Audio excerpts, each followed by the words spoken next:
नमो भगवते तस्मै कृष्णाय अद्भुतकर्मणे रूपनाम विभेदेन जगत्क्रीडति यो यतः। बुद्धिप्रेरक कृष्णस्य पादपद्मं प्रसीदतु ध्यानासमर्थजीवानाम् अस्माकं सर्वदा स्वतः।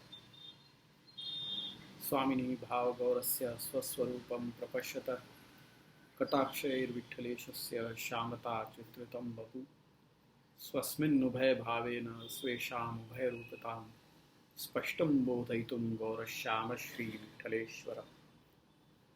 सौन्दर्यं निजगद्गतं प्रकटितं स्त्रीगूढभावात्मकं पुंरूपं च पुनस्तदन्तर्गतं प्राविविशत्स्वप्रिये संश्लिष्टावुभयोर्बभौ रसमयः कृष्णो हि यत्साक्षिकं रूपं तत्त्वतयात्मकं परमभिध्येयं सदा वल्लभम्।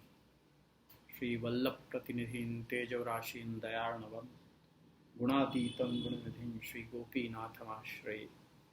सायं कुञ्जालयस्थासनमुपविलसत्स्वर्णपात्रं सुधौतं राजद्यज्ञोपवीतं परितन्वसनं गौरमं भोजवक्त्रं प्राणानायम्यनासापुटनिहितकरं कर्णराजद्विमुक्तं वन्दे ध्वन्मिलिताक्षं मृगमदतिलकं विठ्ठलेशं सुकेशम्। सर्वोपनिषदो गावो दोग्धा गोपालनंदन पार्थो वत्स सुधीर भोक्ता दुग्धम गीतामृतम महत्। आप सभी सत्संगानुरागी वैष्णवन को आज के यह सत्र में बहुत बहुत स्वागत करूं हूं।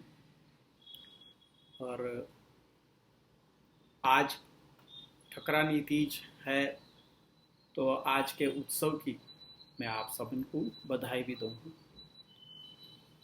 आप अपने अपने घरन में अपने अपने प्रभु को खूब लाड़ लड़ावें। आज के दिन विशेष सामग्री आदि अरोगावें और प्रभु को हिंडोला में झुला के और वाह मनोरथ को आनंद लेवें। अब अपन अपने विषय पे आवें तो अपन ने पिछले बार तृतीय अध्याय के 8 श्लोक तक अपन ने देखियो तो जामे 8वें श्लोक के अंदर ये कही कि कर्म नहीं करवे सु कर्म करनो अधिक श्रेष्ठ है। ऐसे भगवान अर्जुन को आज्ञा कर रहे हैं कि यासु तुम नियत कर्मन को करो, कर्म नहीं करवे सु तो तुम्हारे शरीर यात्रा भी सिद्ध नहीं हो पाएगी। वहां पे अर्जुन को ये प्रश्न तो कि जब ऐसो कर्म घोर है तो मैं क्यों करूं कर्म। तब भगवान ने ये श्लोक कही है कि नियतम कुरु कर्मत्वं कर्म ज्यायो ह्यकर्मण शरीर यात्रा पिचते न प्रसिद्धेद कर्मण।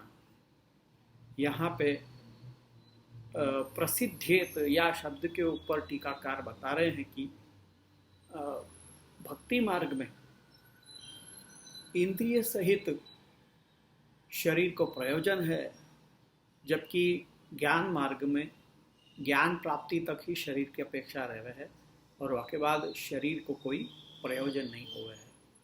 बाकी विपरीत भक्ति मार्ग में इंद्रिय सहित शरीर को प्रयोजन है, क्योंकि श्रीमद् भागवत के 10वें स्कंद में जो वेणुगीत को प्रथम श्लोक है वाके अंदर गोपीजनन ने कहो है कि अक्षणवताम फलमिदम न परम विदाम, यानी शरीरधारी के लिए फल परम फल ये भगवत स्वरूप है। तो ऐसे कह के यहाँ भक्ति मार्ग में की उत्कृष्टता बताई है और इंद्रिय सहित शरीर की उत्तम रूप कार्य सिद्धि तब होएगी। प्रसिद्ध शब्द है तो प्रसिद्धि यानी उत्तम रूप से वाके कार्य सिद्धि तब होएगी जब रस की संपूर्ण सिद्धि के लिए विप्रयोग क्लेश सहित बाकी प्राप्ति होएगी, भगवान के संयोग की प्राप्ति होएगी। तो ये संपूर्ण रस की सिद्धि के लिए ये नियत कर्म यहाँ पे टीकाकार ये बता रहे हैं कि नियत कर्म यानी भगवत सेवा ये है कि जाके द्वारा भगवान के श्रीअंग स्वरूप में रहे हुए रस की प्राप्ति हो सके। तो अब अगले श्लोक में जाए सो पहले वाक्य जो उत्थानिका है वहां में शंका एक उठाई गई है, जहां में कह रहे हैं कि यदि ऐसा ही है तो पूर्व में अकर्मक होने के लिए क्यों कही गई, पहले क्यों कहो कि तू कर्म को त्याग कर। तो आपको समाधान अगले श्लोक में दे रहे हैं कि यज्ञार्थात कर्मणो अन्यत्र लोकोयम कर्म बंधन तदर्थम कर्म कौन्तेय मुक्त संग समाचर। अन्यत्र यानी भक्ति मार्ग सु इतर, अन्यत्र या लोक में कर्म यज्ञार्थ होवे के कारण कर्म बंधन हो रहे हैं, या लिए संग सु मुक्त होके हे कौन्ते तू सम्यक आचरण कर। ये श्लोकार्थ हुए। अब आपको विवेचन देखेंगे। भगवान आगे कर रहे हैं कि मेरी सेवा सु अन्यत्र, अर्थात कर्म मार्ग में कर्म बंधन प्राप्त हो गया, या लिए ये लोग कर्म निबंधन है। मतलब कि कर्म जो है वो बंधन कारक हो जाए है। यज्ञ रूप सु कर्म करना चाहिए ऐसा बता के कर्म करवे के लिए कहा जाए है, परंतु वैसो कर्म फल रूप सु मेरे को प्राप्त नहीं हुआ है, या लिए वो बंधन कारक है। अर्थात कर्म को फल रूप स्वर्ग आदि लोक और आगे चल के पुनः जन्म बंधन ये प्राप्त हुआ है। यज्ञ रूप कर्म करवे के लिए जो कहा गया है तो वहाँ यज्ञ कोई ना कोई फल की इच्छा से किए जाए की बात है, और जब फल रूप स्वर्गादि लोक की प्राप्ति हो जाए है तो क्षीणे पुण्य मर्त्य लोकम विशंति के न्याय सु जब पुण्य क्षीण हो जाए है तो पुनः जन्म बंधन प्राप्त हो गए है। या सु या लोक में जो कर्म है वो कर्म बंधन वालों है, या लोक में जो यज्ञार्थ कर्म किए जाए हैं वो कर्म बंधन वाले हैं। यासु वाको त्याग मेरे द्वारा कहा गया है, यानी भगवान ने जो पूर्व में कर्म त्याग की बात कही वो यही कारण से कही है। वो कर्म बंधन कारक होवे सु वाको त्याग करके मेरी सेवा रूप समझ के वो कर्म को करवे के लिए तू मुक्त होके मेरी सेवा रूप कार्य को कर,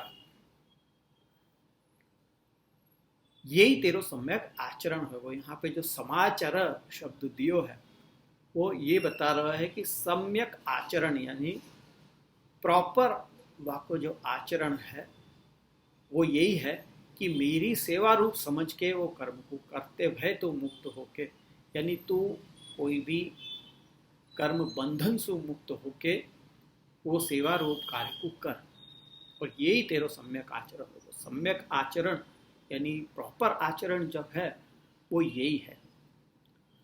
तो अब शंका ये हो है कि कर्म त्याग करवे लायक ही है तो फिर कर्म करवे को आपको मत है, ऐसा कौन ने कही।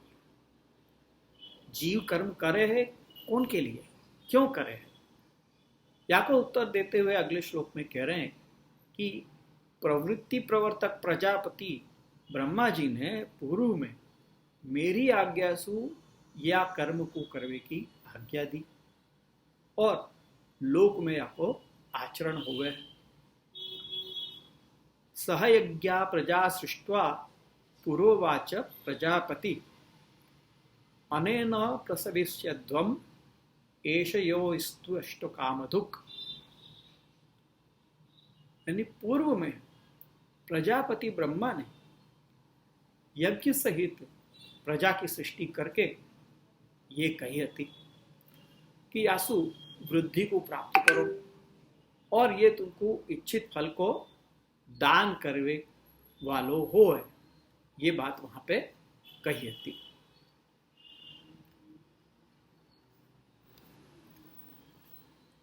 अब प्रजापति ब्रह्मा जी ने यानी कि सबसे पहले ब्रह्मा जी को भगवान ने सृष्टि करवे की आज्ञा करी, असु ब्रह्मा जी को प्रजापति भी कहा जाए। तो प्रजापति ब्रह्मा जी ने पूर्व में ही, अर्थात भगवान के अवतार सुपूर्व, यज्ञ सहित अर्थात प्रवृत्ति धर्म सहित ऐसी प्रजा की सृष्टि करी और उनसे ये कही कि ये यज्ञ कर्म रूप को आचरण करते हुए या कर्म रूप यज्ञ को आचरण करते हुए तुम वृद्धि को प्राप्त हो। अब ये यज्ञ ही तुम्हारे लिए इच्छित फल को दान करने वालों होवे, ये वरदान भी दियो। भगवद आज्ञा होवे सु ये कभी भी निष्फल नहीं होएगो, ये वरदान महाप्रजापिता ब्रह्मा जी ने दियो। या कारण सु वो कहे हैं कि कर्म करना चाहिए, परंतु शंका ये होवे कि कर्म तो जड़ है, वो भला इच्छित फल कैसे दे सके। जैसे ब्रह्मा जी ने कही कि ये यज्ञ तुमको इच्छित फल को दान करने वालों होवे, तो यज्ञ तो जड़ है, कर्म तो जड़ है, वो भला इच्छित फल को कैसे दे सके। तो वाको उत्तर अगले श्लोक में मिल रहा है कि देवान भावयतानेन ते देवा भावयन्तु वह परस्परम भावयन्तः श्रेय परम वाप्स्यथ। अर्थात देवान भावयता अनेन, यानी यासु इस यज्ञ के द्वारा देवन को तुम भावन करो, देवतान को भावन करो। ते देवा भावयन्तु वह, और वो देवता तुम्हारा भावन करें। परस्परम भावयन्तः श्रेय परम वाप्स्यथ, तो यह प्रकार से परस्पर भावन करते हुए परम कल्याण को तुम दोनों प्राप्त होगे। ये वाको श्लोकार्थ है। अब इन यज्ञ में उन यज्ञ के अधिष्ठाता देवतान को तुम संवर्धन करो। देवतान को यज्ञ में हवि दी जाए है। जब यज्ञ में अपन हवन करें हैं, तब जो देवता को संबोधित करके अपन वो यज्ञ कर रहे हैं, वो देवता को नाम ले लेके वो आहुति दी जाए है। जैसे सूर्याय इदं नमः, इंद्राय इदं नमः, ऐसे जो देवता के उद्दिष्ट करके और यज्ञ किया जाए है, वो देवता को नाम लेके, यानी ये इंद्राय इदं नमः का अर्थ ये हुआ कि ये इंद्र के लिए है, मेरो नहीं है। सूर्याय इदं नमः, यानी ये हवि सूर्य के लिए है, मेरी नहीं है। ये हर वक्त कह रहे हैं। तो या प्रकार से अधिष्ठाता जो देवता हैं यज्ञ के, उनको संवर्धन किया जाए है यज्ञकर्ता के द्वारा। तो वो देव तुम्हारा भी संवर्धन करेंगे बदले में। या को अर्थ यूं है कि इन यज्ञ में दिए जाए वाले हवि के भाग से तुम उनको देवत्व बढ़ाओ, उनको देवतापन को तुम बढ़ाओ, ये हवि दे दे के। ये आप पुराणन में सब देखते होगे, आप लोगों ने पढ़ो भी होगा, और टीवी सीरियल को तो ऑथेंटिसिटी में मानू नहीं हूँ, पर फिर भी उनमें ये बताया जाए है कि यज्ञ को भाग कौन को देनो, कौन को नहीं देनो इत्यादि चर्चाएं पुराणन के अंदर आई हैं। तो उनमें ये यज्ञ के भाग द्वारा देवतान को देवत्व बढ़े है। तो यहाँ पे वही बात कह रहे हैं कि तुम उन हवि को भाग दे के तुम उनको देवत्व बढ़ाओ, और वो बदले में तुम्हारे कर्म को के साधन को बढ़ाएंगे, यानी तुमको समृद्धि, सुख समृद्धि देंगे कि जासु तुम कर्म कर सको, यज्ञ आदि कर सको, तो सुख समृद्धि के साधन तुमको देंगे। तो यह प्रकार से परस्पर संवर्धन करते हुए, एक दूसरे को कॉम्प्लीमेंट्री बनते हुए, तुम और देवता अपने परम कल्याणकारी अभिष्ट को संपादन करो, यानी परम वाप्स्यथ, यानी तुम्हारे लिए सबसे कल्याणकारी क्या है वो तुमको देवताएं देंगे, और देवताओं को तुम हवि दो। तो यह प्रकार से परस्पर एक दूसरे को भावन करते हुए तुम बढ़ो। तो अब यह श्लोक में ऐसा कही तो शंका ये हो सके कि कल्याण तो अनेक प्रकार के हुए हैं, उनमें से कौन से लक्षण वाले श्रेय की प्राप्ति हुई? अनेक प्रकार के कल्याण, बहुत प्रकार के कल्याण कहे गए हैं और माने गए हैं। तो यहाँ पे ये कर्म के द्वारा कौन से प्रकार के लक्षण वाले कल्याण की प्राप्ति होगी, कौन से सुख की प्राप्ति होगी, तो यहाँ को समाधान अगले श्लोक में कर रहे हैं।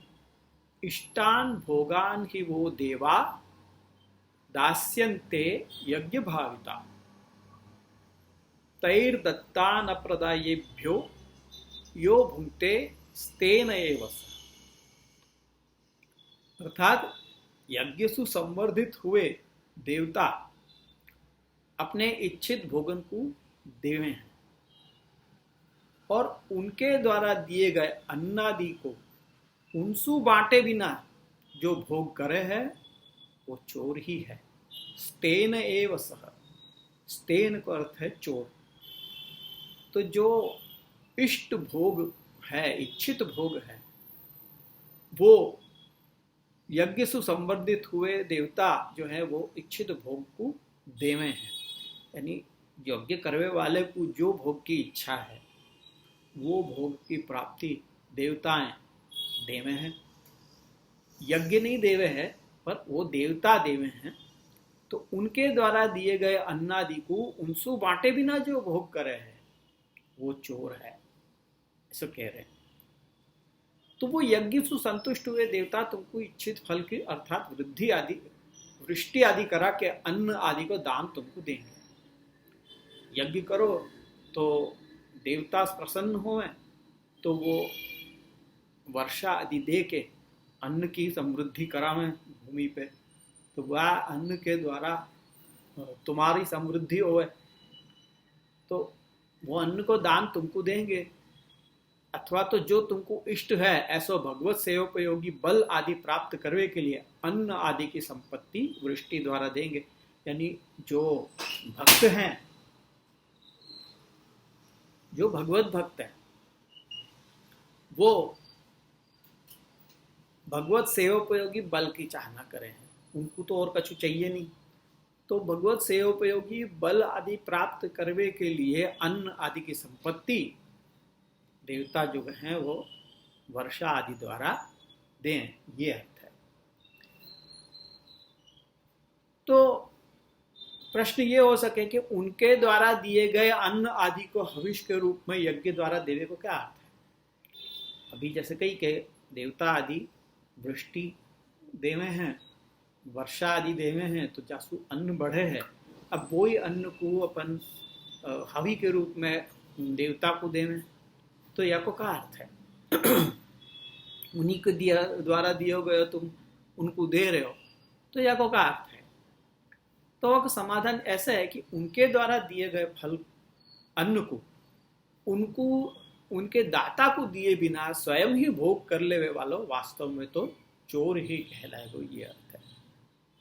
यानी जिनने दियो है उनके अन्न को उनके दाता को दिए बिना जो स्वयं भोग कर लेवे है वो चोर कहलावे है। तो फिर भी प्रश्न ये हुआ कि यासु पूर्व में भी तो यज्ञ के अलावा देवता को भाग दियो ही जाते हो, वैसे ही आगे भी देंगे। यज्ञ करने की भला क्या आवश्यकता है?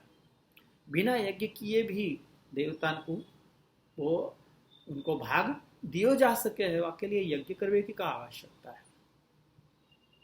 तो वाक्य समाधान अगले श्लोक में कह रहे हैं कि यज्ञ शिष्टाशिन संतो मुच्यन्ते सर्व किल्बिषैः भुंजते ते त्वघम पापा ये पचन्त्यात्म कारणात्। यज्ञ शिष्ट अशिनः यानी यज्ञ सु बचे हुए अन्न को भोग करवे वाले संतो मुच्यते सर्व किल्बिषैः, ऐसे यज्ञ सु बचे हुए अन्न को भोग करवे वाले जो सद्भक्त हैं वो सब पापन सु मुक्त हो जाए। भुंजते ते त्वघम पापा ये पचन्त्यात्म कारणात्, और वो जो केवल अपने लिए ही पाप क्रिया करें हैं वो तो पाप को ही भोग करें हैं। जो पहले दिए भय भोग के स्वरूप को जाने हैं वो यज्ञ शिष्टाशिना अर्थात यज्ञ सु बचे हुए अन्न को भोग करने वाले बन के सब पापन सु मुक्त हो जाए हैं। अब आप ये कहोगे कि कौन से पाप की बात हो रही है यहाँ पे। अब देखो, अपन जो अन्न खावे हैं वो अन्न अपने रसोई में आवे तक वो कहाँ कहाँ से गुजर के आवे है ये अपन सब अच्छी तरह से जाने हैं कि पहले वो खेत में उगे है, वहाँ बीज बोया जाए है, और बीज बोवे के लिए पहले वहाँ हल चलाया जाए। सबसे पहले जब वहाँ हल चलाया जाए है तो वह भूमि के अंदर रहे हुए कीट वगैरह जो हों उनको नाश हो गए, उनके वो खत्म हो जाए हैं। वहाँ कीटनाशक दवाएं इत्यादि जो भी डाली जाए हैं वो तो वहाँ पे वो अपन वहाँ पे उनको नाश कर रहे हैं।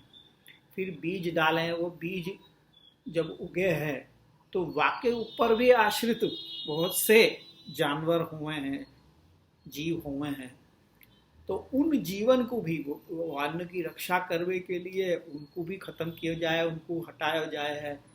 तो यह प्रकार से तो और फिर बाद में जब वो फसल कट के खलिहान में रखी जाए तो वहाँ पे भी वाको दावेदार बहुत से जीव हुए हैं। तो ऐसे करते करते वहाँ से अपनी रसोई तक आवे तक, अन्न के आवे तक बहुत जगह पे अपन जीव हत्या, जीव हानि इत्यादि करनी पड़े है। तो वो सब जो है वो जो अन्न को भोग करने वालों है ना, वाकु अंत में जाके वाकु वो सब लागू होंगे, क्योंकि खेती करने वाले को वो नहीं लागू हुए है। खेती करने वाले तो अपना काम कर रहे हैं, वो तो वह अन्न को बचा के वो अन्न का जो अल्टीमेट जो यूजर है, जो अल्टीमेटली जो जाको कंज्यूम कर रहा है वो अन्न को वाके तक पहुंचावे है, यानी असली मालिक तो आपको भोग करने वाला तो वो है जो भोग कर रहा है, अंत में जाके रसोई में बन के आ रहे हो वो भोग कर रहे हो। तो वो भोग करवे से पहले ही इन सब दौर से गुजरना पड़े है वो अनाज को, तो जामे बहुत सारे जीवन की हत्या हानि इत्यादि हुए है। तो वो सब का जो पाप हैं वो वहाँ अन्न में जाके लगे हैं, और वो जो भोग कर रहे हैं वहाँ वो सारे पाप लगे हैं। तो कहें कि अन्न को भोग करने वालों सब पापन सु उन सब पापन सु कैसे मुक्त हुए हैं, जब वो अन्न को, वो अनाज को जब उन देवताओं को समर्पण करे। वृष्टि आदि के द्वारा जो अन्न रस की उत्पत्ति होवे है वो तो भगवत भोग के लिए ही होवे है। ऐसी अन्न आदि को स्वयं भोग करना पाप रूप होवे है। तो वृष्टि आदि के द्वारा जो अन्न की उत्पत्ति होवे है ना, रस अन्न की उत्पत्ति जो होवे वो भगवत भोग के लिए होवे है वास्तव में। तो यासु जो अन्न को स्वयं भोग करे है वो पाप रूप हो जाए है। या कारण सु जो संत भक्त हैं वो वह अन्न आदि की उत्पत्ति को प्रयोजन जाने हैं, या लिए वो सबसे पहले भगवद अर्थ व अन्न को पाक करने के बाद वह भगवान को समर्पित करें। भगवान द्वारा उपभुक्त हो जाने के पश्चात बचे हुए अन्न को खा के वो सब पापन सु अर्थात सेवा प्रतिबंधक तत्वन सु मुक्त हो जाए हैं। जो आचार्य चरण ने आज्ञा करी है कि असमर्पित वस्तु नाम तस्माद वर्जनम आचरेत, वो जो सिद्धांत है वाके पीछे को जो रहस्य है वो भी यही है कि जब भगवान को अपन समर्पित करें हैं तब वो अन्न के अंदर भगवत्व आ जाए, ब्रह्मत्व आ जाए। जो ब्रह्म के साथ संबंध जब कराया जाए है वह एक एक पदार्थ को, तब वाके अंदर भगवत्व आ जाए है। तो ऐसे ही जब अपन भोग धरे हैं तब भी वाह भोजन के अंदर ब्रह्मत्व आ जाए। वो ब्रह्मत्व के मतलब क्या, ब्रह्म के तो अनेक लक्षण हैं, पर यहाँ कौन से ब्रह्मत्व के लक्षण की बात हो रही है तो वो ये है कि निर्दोषम ही समम ब्रह्म, ये ब्रह्म का एक लक्षण कहा गया है कि वो निर्दोष है और सम भाव है, सब में सब के ऊपर समान भाव है और वो दोष रहित है। तो ये जो दो गुण हैं वह अन्न के अंदर आ जावे हैं जब अपन को समर्पित करें हैं, तो वो सब दोष से दूर हो जाए है। क्यों, कैसे दूर हो जाए है कि गंगा तम सर्वदोषाणाम गुणदोषादि वर्णना गंगा तेन निरूप्या स्यात् तद्वद अत्रापि चैव ही, कि जैसे गंगा जी में के प्रवाह में मिलवे से पहले कोई नदी नाला इत्यादि को जो पानी हुए है वाकई अलग पृथक करके बताए जा सके हैं, पर एक बार गंगा जी में जब वो मिल जाए है तब वो गंगा रूप ही हो जाए है। ऐसे ही जब भगवत समर्पित हो जाए है कोई भी पदार्थ तब वो ब्रह्म रूप हो जाए है, या कारण से वो निर्दोष हो जाए है। तो वो सेवा प्रतिबंधक जो तत्व हैं दोष के, वो सब भी दूर हो जाए हैं। तो या के विपरीत केवल अपने लिए जो पाप क्रिया करे, जो केवल खुद के लिए करे है, बनावे है, पचन करे है, पचन करना मतलब भोजन को सिद्ध करना, अपने यहाँ पकानो शब्द नहीं बोले हैं, या सु वहाँ पे पाक क्रिया कही गई है। तो वो पाक क्रिया करे हैं तो आपको जो केवल अपने लिए पाक क्रिया करे है वो वास्तव में पाप को ही भोग कर रहे हैं। तो अब शंका यह है कि भगवान को तो रस रूप है, तो केवल अन्न द्वारा ही भोग कैसे करें? तो यहाँ को समाधान अगले श्लोक में दे रहे हैं कि अन्नाद भवन्ति भूतानि पर्जन्याद अन्न संभव यज्ञाद भवति पर्जन्यो यज्ञ कर्म समुद्भव। ये पूरा साइकिल बताया है कि कैसे अन्न सु जीव उत्पन्न होवे है, सभी जीव उत्पन्न होवे हैं, सभी जीव अन्न से उत्पन्न होवे, अन्नाद भवन्ति भूतानि पर्जन्याद अन्न संभव, और अन्न कैसे संभवित होवे है? पर्जन्याद अर्थात वर्षा के द्वारा, जब वर्षा होवे तो अन्न उग सके है। और यज्ञात भवति पर्जन्यो, पर्जन्य का ऐसो होवे है, वर्षा का ऐसो होवे है, यज्ञ सु होवे है। यज्ञात भवति पर्जन्यो यज्ञ कर्म समुद्भव, और यज्ञ जो है वो कर्म से उत्पन्न हुए है, जब जीव कर्म करे है तब वो यज्ञ रूप हो जाए है, और वो यज्ञ रूप हुए सु वर्षा हुए है, और वर्षा सु अन्न हुए है, अन्न सु जीव हुए है। तो सभी जीव अन्न से उत्पन्न हुए हैं, अन्न पर्जन्य सु अर्थात वर्षा से उत्पन्न हुए है, पर्जन्य यज्ञ से हुए है, और यज्ञ कर्म से उत्पन्न हुए है। अन्न सु जीव सहित शरीर उत्पन्न हुए हैं, जाके माध्यम से भगवान द्वारा भोग सम्यक प्रकार से सिद्ध हुए। यानी जीव सहित शरीर अन्न से ही उत्पन्न हुए है, और वह शरीर के माध्यम से भगवान भोग करे हैं सब वस्तुओं को। तो ये जो सारी वस्तुएं हैं वास्तव में भोग तो भगवान ही करवे वाले हैं। और भगवान कौन के द्वारा कर रहे हैं, काय के द्वारा कर रहे हैं? ये सब शरीरन के द्वारा, जीवन के। वास्तव में भोग अपन नहीं कर रहे हैं, भगवान स्वयं कर रहे हैं, क्योंकि भगवान के भोग के लिए ही ये संपूर्ण सृष्टि है। तो वास्तविक भोग करता तो भगवान है, वास्तविक भोक्ता तो भगवान है। तो अब शंका यह हुए कि यदि अन्न से ही सब शरीर की उत्पत्ति हुए तो फिर वर्षा आदि को प्रयोजन ही क्या है? तो वहां का समाधान है कि अन्न की उत्पत्ति तो वर्षा से ही संभव होगी, और यदि अन्न की उत्पत्ति वर्षा से हो रही है तो यज्ञ को कोई प्रयोजन नहीं रहे हो, ये भी शंका हो सके। तो वहां को भी समाधान ये दे रहे हैं कि भगवान के लिए जब यज्ञ किया जाए तब वर्षा होवे है और जासु अन्न उत्पन्न होवे है। जब यज्ञ भगवान के लिए किया जाए है तब वर्षा होवे है और वासु उत्पन्न, वसु जो अन्न है वो उत्पन्न होवे।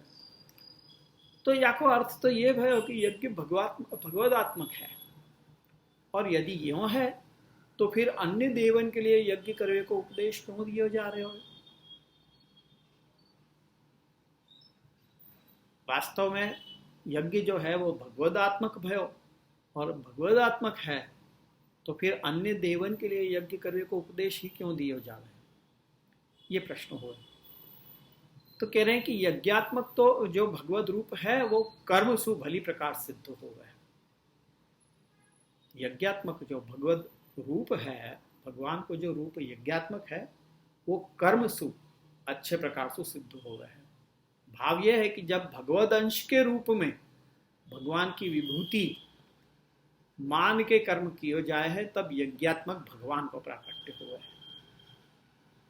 उन देवतान को भगवान की विभूति और भगवद अंश के रूप में मान के जब कर्म किए जाए है, तब यज्ञात्मक भगवान को प्राकट्य हो गए हैं।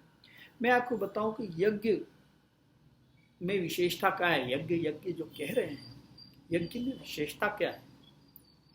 यज्ञ में विशेषता ये है कि यज्ञ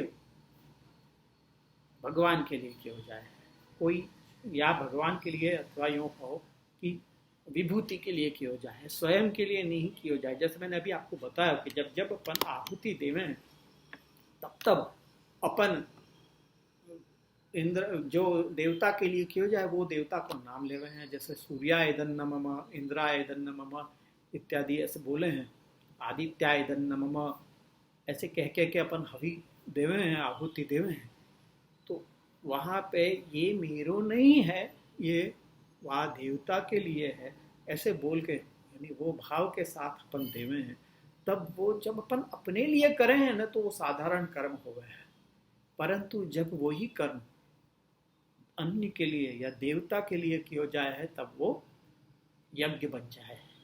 जैसे किसान भी खेत में खेती करे है तो वो यज्ञ कर रहे हैं। वाके लिए वहाँ अग्नि की या आहुति की वो सबकी आवश्यकता नहीं है, वो अपने कर्म रूप अपने शरीर के द्वारा ही वो यज्ञ कर रहे हैं। तो किसान जो है वो सबसे बड़ो यज्ञ करता है, देखो जाए तो।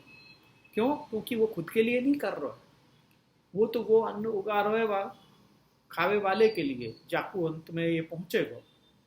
तो वहां पे वो यज्ञ कर रहे हो।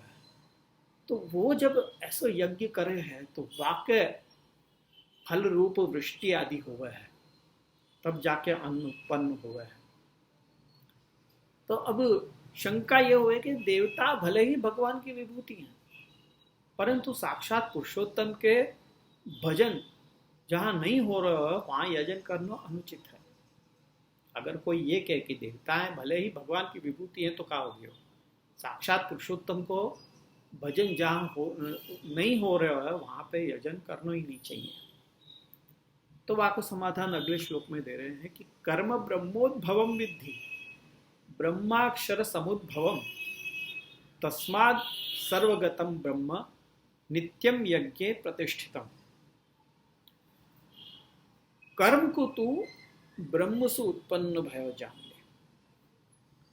भगवान अर्जुन से कह रहे हैं कि कर्म को तू ब्रह्म से उत्पन्न भयो जान ले, और ब्रह्म को अक्षर से समुद्भूत भयो जान।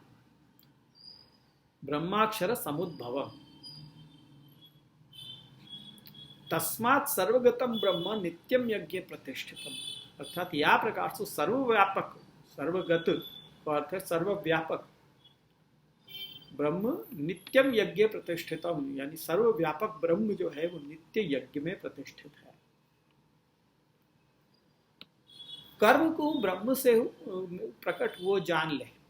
यहाँ पे कहने को तात्पर्य ये है कि वेदन सु कर्म की उत्पत्ति कही गई है, वेद में कर्म कहे गए हैं, वेद में यज्ञ आदि करने की आज्ञा दी गई है।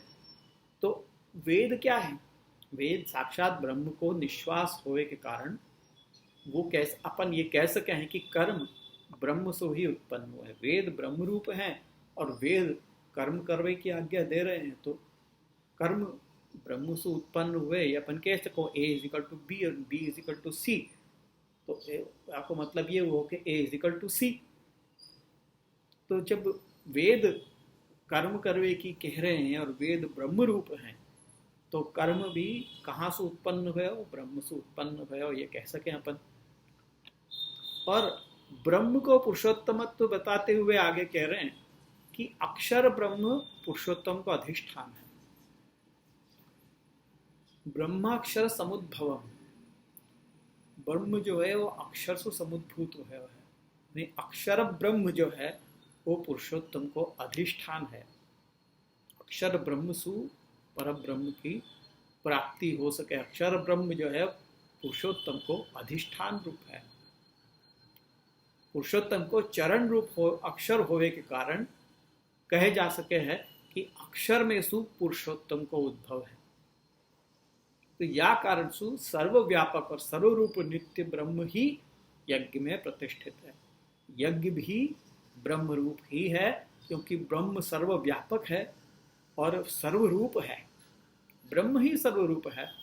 सर्वम खलु इदम ब्रह्म, ये अपन जो ब्रह्मवाद के सिद्धांत को अगर समझें तो यज्ञ वो भी, कर्म भी ब्रह्म रूप ही हुआ। तो ब्रह्म ही यज्ञ में प्रतिष्ठित है, या लिए यजन करवे में कोई दोष नहीं है। जो प्रश्न है तो कि भाई जहाँ पुरुषोत्तम की सेवा रूप कर्म नहीं हो रहा है, भजन जहाँ नहीं हो रहा है, वहाँ पे यजन करना अनुचित है। तो वहाँ यजन करवे में कोई दोष नहीं है, क्योंकि सब जगह ब्रह्म ही है, अन्यत्र भी सर्वत्र ब्रह्म ही विराज रहे हैं।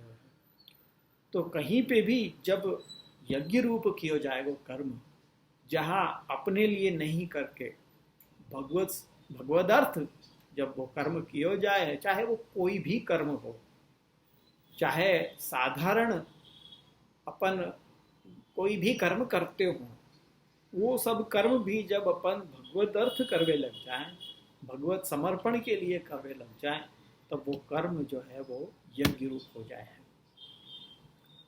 तो यह प्रकार भगवदात्मक कर्म जो नहीं करे है वह को जीवन व्यर्थ है। ये अगले श्लोक में कह रहे हैं कि एवं प्रवर्तितम चक्रम नानुवर्तयति यह अघायुर इंद्रियारामो मोघम पार्थ सजीवती।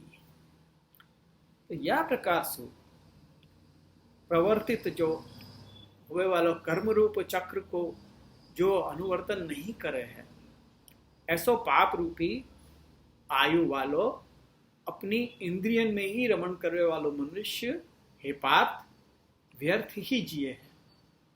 भगवान वहां अर्जुन को कह रहे हैं कि जो केवल अपने इंद्रियन के लिए, अपनी इंद्रियन में ही रमण करने वालों, केवल अपनी इंद्रियन के लिए जो जिए है, जो अपनी ही इंद्रियन में रमण करते रहे मनुष्य, वो मनुष्य व्यर्थ ही जिए है।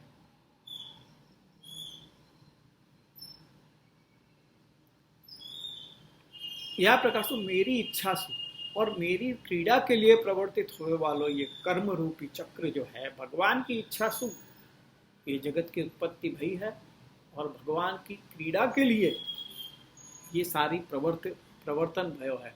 इस सारी जो एक्शन जो हो रहे है वो कौन के लिए हो रहे हो? भगवान की क्रीड़ा के लिए। क्रीडार्थम क्रीड़ा भांडम इदम सर्वम, जगत जो है वो भगवान को क्रीड़ा भांड है, ये इंस्ट्रूमेंट है कि जासु भगवान खेले हैं। तो वो कर्म रूपी चक्र भी जो है वो भगवान के लिए है। तो जो कोई भी मनुष्य वाको अनुवर्तन नहीं करे है, वो पाप आयु अघायु कहा है वाकु, बाकी संपूर्ण आयु पाप में ही बीती है, वाकु पाप आयु कहे। तो वो पाप आयु बन जाए है, और जो केवल अपनी इंद्रियन के अर्थ ही रमण करते रहे, तो मेरे लिए या मेरे में रमण करे नहीं है, या लिए वाको जीवन व्यर्थ है। ऐसा वहाँ भगवान अर्जुन को आज्ञा दे रहे हैं। यहाँ पे अर्जुन के लिए पार्थ संबोधन या लिए दिया है कि तू मेरो निज भक्त है, यासु ऐसा विपरीत ज्ञान तेरे लिए अनुचित है। यानी यासु विपरीत जो ज्ञान है वो तेरे लिए अनुचित है। अब अपन आज को जो सत्र है वो यहीं पे रखें, क्योंकि आगे फिर वापस थोड़ा सा विषय अलग हो जाएगा। अलग मतलब थोड़ा सा विस्तार से और बताएंगे या मैं। तो आज को अपन यहाँ पे समापन करें, और जो एक प्रश्न आयो है, जो एक कमेंट आई है, वाके ऊपर थोड़ी सी चर्चा कर लें अपन।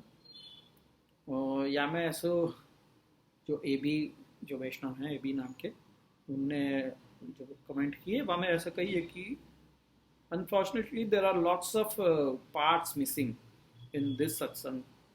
ऐसा लगे है कि पिछली बार के सत्संग रिकॉर्डिंग में वह वक्त शायद कोई इंटरनेट की कनेक्टिविटी की इश्यू होते कि जक कारण सु वो रिकॉर्डिंग बहुत त्रुटित भई है, जैसे वो बराबर आवाज़ पहुंची नहीं उनको।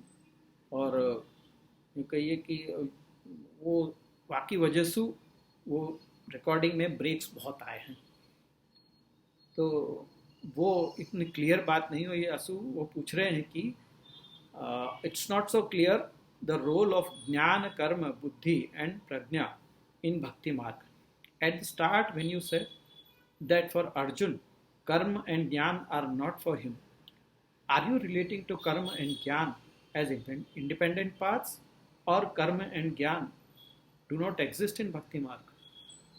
हाँ, वहाँ पे कर्म मार्ग और ज्ञान मार्ग ये जो इंडिपेंडेंट मार्ग के रूप में है वो अर्जुन के लिए नहीं है, यो वहाँ बात कह रहे हैं।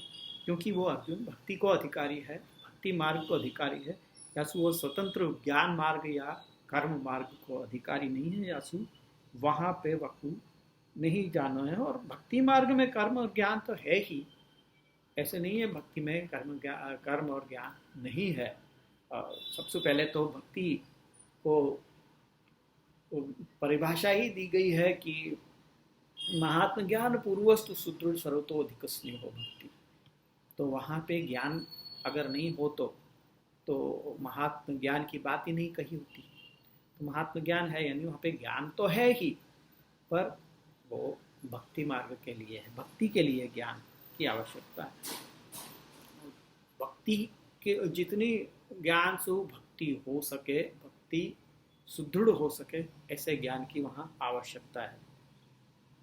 और इज द त्याग इन कर्म योग or detachment, so one experiences action separate from oneself and or a non-interfering flow of life. तो त्याग इन कर्म योग वो डिटैचमेंट है। हाँ, वो डिटैचमेंट ही है। वहाँ पे त्याग जो है वो डिटैचमेंट है। डिटैचमेंट का इशू कर्म से डिटैचमेंट नहीं, लेकिन कर्म के फल से डिटैचमेंट, वो त्याग की बात वहाँ पे कही गई है कि वाकई फल से डिटैच होके कर्म करो, फल में आसक्त हुए बिना कर्म करने की बात वहाँ पे कही गई है। तो ये तो वो उनके प्रश्न को की चर्चा। तो आज को अपन सत्र यहाँ पे समाप्त करें हैं, और अगले सप्ताह अपन पुनः, पर मुझे लगे अगले सप्ताह नहीं हो पाएगा, क्योंकि अगले सप्ताह बुधवार को ये है पवित्रा एकादशी, तो वह दिन लाइव नहीं हो पाएगा। वैसे मैंने आज भी लाइव नहीं रखा है, क्योंकि यहाँ पे जो कई प्रश्न जो आया है कि भाई रिकॉर्डिंग में बहुत सारी त्रुटियाँ आई और पूरी तरह से रिकॉर्डिंग सुनने लायक नहीं होती।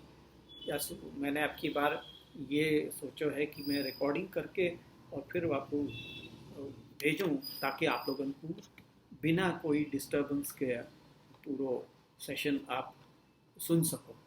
ऐसे आज को मैंने लाइव नहीं रखा है, ऐसे ही अगले सप्ताह भी हो सकेगा तो मैं ऐसे ही रिकॉर्डिंग करके भेजूँगा, तो आप लोग वहाँ पूरी तरह से सुन सकोगे। तो अब अपन आश्रय को पद लेके और या को विराम लेवे।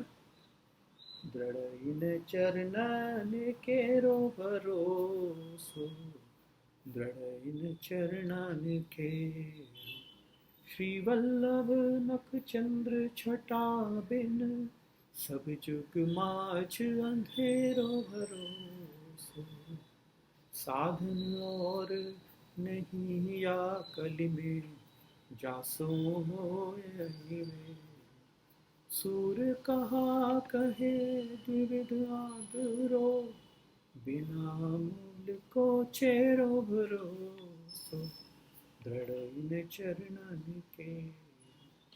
अपन अगले सप्ताह मिलेंगे। तब तक के लिए विजय श्री विठलेश्वर।